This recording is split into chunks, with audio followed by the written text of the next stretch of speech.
Auzubillahiminash-shaytanir-rajim. Bismillahir-rahmanir-rahim. I am Kashif Riaz and you are watching my YouTube channel Physics with Kashif Riaz. Today we discuss a topic that is mass of Earth.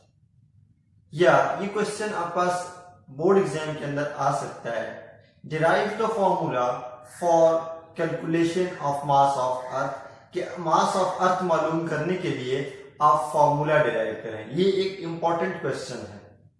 तो हमारे पास एक formula अभी हम derive करेंगे जिस formula की help से आप अर्थ के मास को मेजर कर सकते हैं. तो अर्थ के मास को मेजर करने के लिए हम कुछ सपोजिशंस करेंगे. तो सबसे पहले हम क्या कहते हैं, हम फर्ज करते हैं, लेट करते हैं कि हमारे पास ये क्या है, अर्थ है.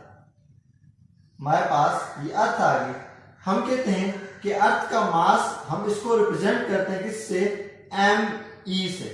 ME will represents mass of earth. अब ये अर्थ का सेंटर आ गया, तो सेंटर से अगर आप यहां तक लाइन ड्रॉ करें, ये आपका क्या बनता है, रेडियस बनता है. इसको आप रिप्रेजेंट कर दें रेडियस ऑफ अर्थ, मतलब RE से. कंसिडर लेट किया, हमारे पास क्या है, अर्थ है, having mass ME and radius of earth RE. अब consider we have a small object that is lying on the surface of earth. First करते हैं कि हमारे पास एक ऑब्जेक्ट है जिसका मास m है. लेट्स से फॉर एग्जांपल आपने एक ब्लॉक लिया है, एक बुक ली है, या मार्कर है, या पेंसिल है, या आपके पास आपका डस्टर है, या आपकी चेयर है, या आप खुद जमीन के ऊपर खड़े हैं. ठीक है, तो consider we have an object having mass m. इसका मास क्या आ गया, m. इसको हम रिप्रेजेंट करते हैं स्मॉल m से. ठीक है, मतलब यहां पे हम कहते हैं कि RE हमारे पास क्या है, RE हमारे पास रेडियस ऑफ अर्थ आ गया. इसी तरह ME हमारे पास क्या आ गया, मास ऑफ अर्थ आ गया. इस तरह स्मॉल m किसको रिप्रेजेंट करता है, मास ऑफ ऑब्जेक्ट को. अच्छा, अब हम फर्स्ट करते हैं, इस तरह अभी हमने कहा कि हमारे पास क्या है, एक स्मॉल ऑब्जेक्ट है जिसका मास m है, small m, which is lying on the surface of earth, जिसको हमने अर्थ की सरफेस पे रखा है.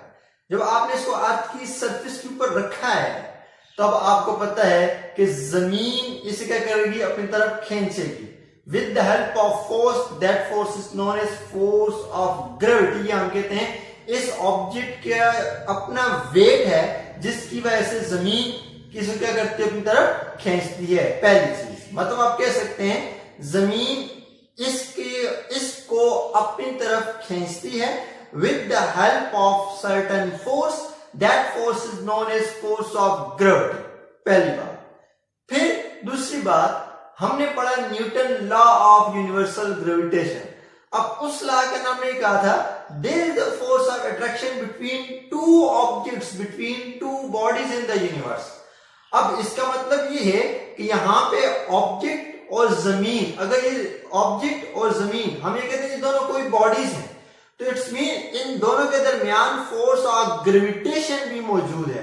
तो यहां पे हम लिखते हैं according to Newton law of universal gravitation, F किसकी इक्वल है, G m1. तो m1 यहां पे मास ऑफ अर्थ आ गया, m2 तो क्या आ गया, small m, mass of object आ गया, डिवाइड बाय r स्क्वायर. तो यहां पे r क्या आ जाएगा, RE का square. That is called equation number 1, जो कल हमने Newton law of universal gravitation के अंदर हमने फॉर्मूला डिराइव किया था, F equals to G m1 m2 divide by r square.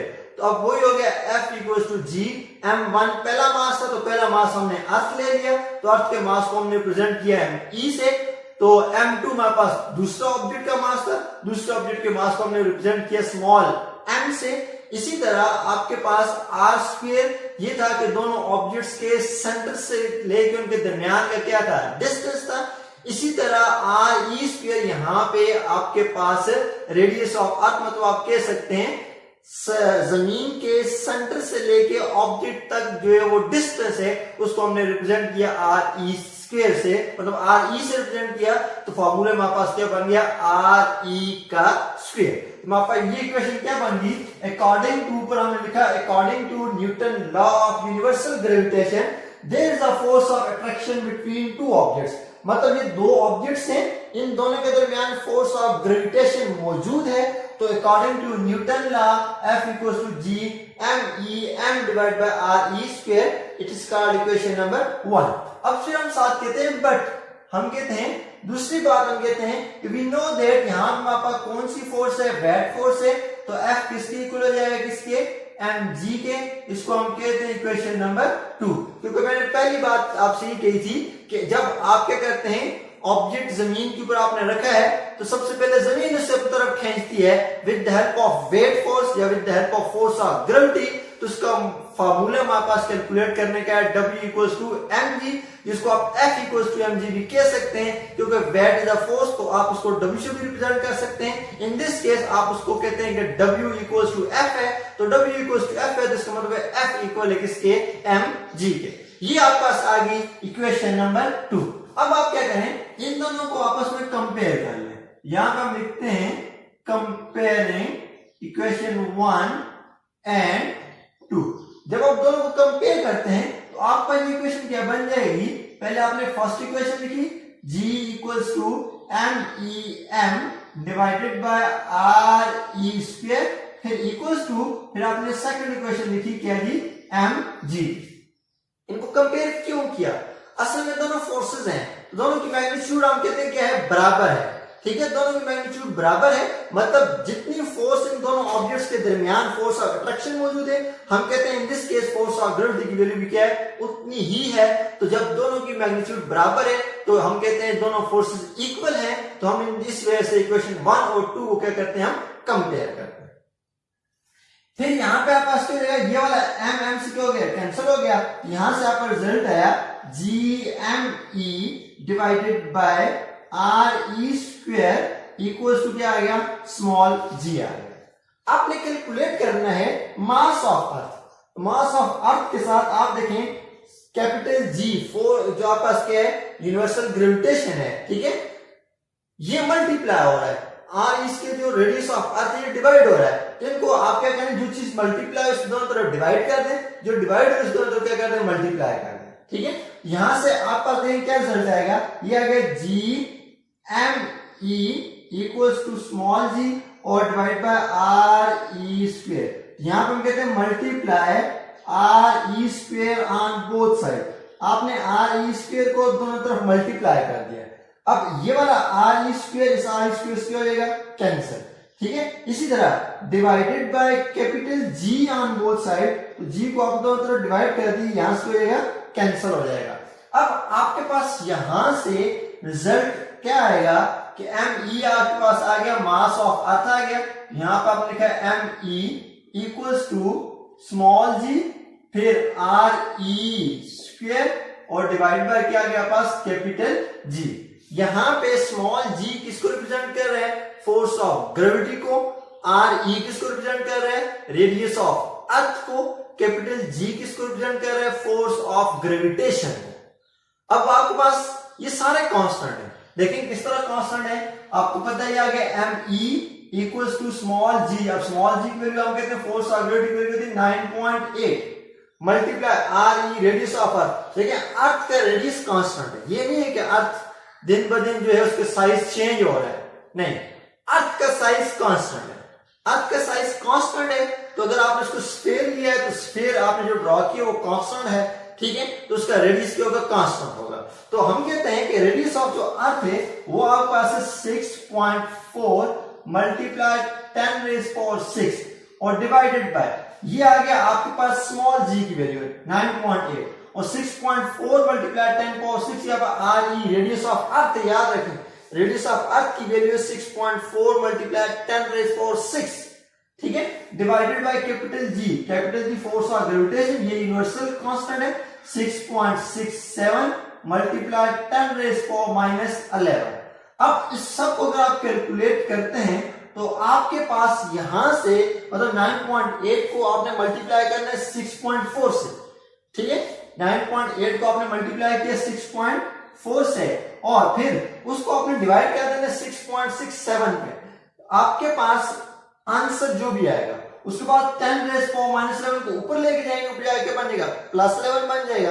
तो यहां से आपके पास जो मास ऑफ अर्थ की जो वैल्यू आएगी वो कितनी, अच्छा एक बात तो यहाँ पे r स्क्वायर है तो आपने इसको क्या ले लेना, होल स्क्वायर ले लेना। इसको अगर मैं कैलकुलेट कर लूं, यहां से 9.8 मल्टीप्लाई होल स्क्वायर है तो 6.4 मल्टीप्लाई 6.4 और मल्टीप्लाई 10⁻12 डिवाइडेड बाय 6.67 10⁻⁻11। क्योंकि देखिए एक चीज यहाँ पे बात में ये चीज याद रखनी जो मुझसे मिसिंग हो गई थी, ये r e स्क्वायर, तो r e की वैल्यू 6.4 10⁻6 है, आपने इसका स्क्वायर लिया, स्क्वायर का मतलब है 6.4 मल्टीप्लाई 6.4 और पावर की पावर मल्टीप्लाई होती है 10⁻6 पावर 2 तो 6 2 12। अच्छा अगले स्टेप में आपने इसने को क्या करना है, कैलकुलेट कर देना है, ठीक है। इस सब को आपने कैलकुलेट करना है, यहां से देखिए 9.8 मल्टीप्लाई 6.4 मल्टीप्लाई 6.4 डिवाइडेड बाय 6.67, ठीक है। यहां से होगा 10⁻12 और ऊपर आके 10⁻+11, नीचे -11 था, ऊपर आके +11 बन गया। अब वैसे सेम अपोज की होती हैं, 8 होती हैं, ठीक है। यहां से 10 पावर क्या बनेगा 23, तो इसको आप कैलकुलेट करेंगे तो बेटा आपके पास यहां से जो आंसर आएगा वो आएगा 6 multiply 10⁻24 kilogram, 6 multiply 10⁻24 kilogram, kilogram is the unit of mass. तो ये आपके पास कैलकुलेट कर लिया आपने अर्थ का मास विच इज आल्सो कांस्टेंट, अर्थ का मास भी क्या है पास कांस्टेंट है। ये चीज याद रखें, ऐसा नहीं है कि आप जमीन के ऊपर बिल्डिंग्स बनाते जा रहे हैं तो आप ये कहें कि ये ऊपर हम वजन डाल रहे हैं तो उसकी वजह से मास जो अर्थ का चेंज होगा, अर्थ का मास कांस्टेंट है। इसकी आप एग्जांपल ले लें कि देखें आपने जो है वो बुक ली है या आपके पास एक बेंच है आपका, उसका मास अगर 2 किलोग्राम है तो उसके ऊपर आप बैठ भी गए, अपने बैग भी रखे हुए हैं तो बेंच का मास 2 किलोग्राम है। बाकी मास जो आपके पास आ रहा है वो तो आपका बैग का आ रहा है, आपका आ रहा है, आपकी चीजों का आ रहा है, लेकिन उसका मास आपके पास क्या है वो कांस्टेंट ही रहता है। याद रखें mass is a constant quantity. तो आपका इन दिस केस आपके पास मास ऑफ अर्थ जो आया 6 मल्टीप्लाई 10⁻24 किलोग्राम, तो ये भी आपके पास क्या है कांस्टेंट है। तो that is all about calculation of mass of earth. हो मैं उम्मीद करता हूं कि आप ये लेक्चर सुनने के बाद आप खुद जो है मास ऑफ अर्थ को कैलकुलेट करने के काबिल हो जाएंगे। इंशाल्लाह एक मरतबा फिर आपके सामने एक नए टॉपिक के साथ हाजिर होंगे। Thank you so much for watching my YouTube channel. Allah Hafiz.